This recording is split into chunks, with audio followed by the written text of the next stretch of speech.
And Nigerians have been celebrating events marking the Easter holidays in midst of what the government has described as a heat wave. Daytime temperature in some parts at the weekend were as high as 44 degrees Celsius, the highest it ever recorded in those areas. A few weeks ago, the government issued an advisory on how to cope with the rising temperature in the country. And it seems that despite the approaching rainy season, the Nigerian Meteorological Agency, or NIMET, is predicting a prolonged heat wave across the country, with temperature reaching 39 degrees and 41 degrees and above in some parts of the north.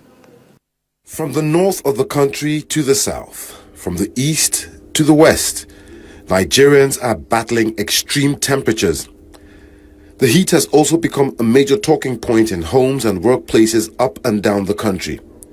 For instance, according to weather monitoring group Weather to Travel, the average temperature in Lagos for this time of the year should be between 25 and 30 degrees Celsius. But temperatures of 39 degrees Celsius have already been recorded this year.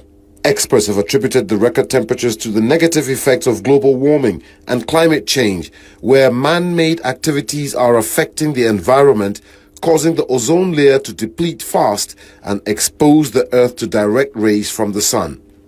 The poor electricity supply being experienced across the country has also worsened the situation for Nigerians. Earlier in February in Port Harcourt, women protested at the office of the power distribution company, saying their husbands no longer sleep in their conjugal beds due to the heat and power cuts. Exposure to this heat wave can also have dire health, social, environmental, and economic consequences, with infants, children, pregnant women, and the elderly especially vulnerable to heat stress. Some of the common symptoms of the heat stress are dry lips, excessive thirst, dizziness, nausea, heat rashes, mild fever, confusion, fainting, and high body temperature for longer than 2 hours. The Nigerian Metropolitan Service, NIMET, has also noted specifically that dehydration from the heat could cause fainting and the rapid spread of chickenpox, measles, and heat rash.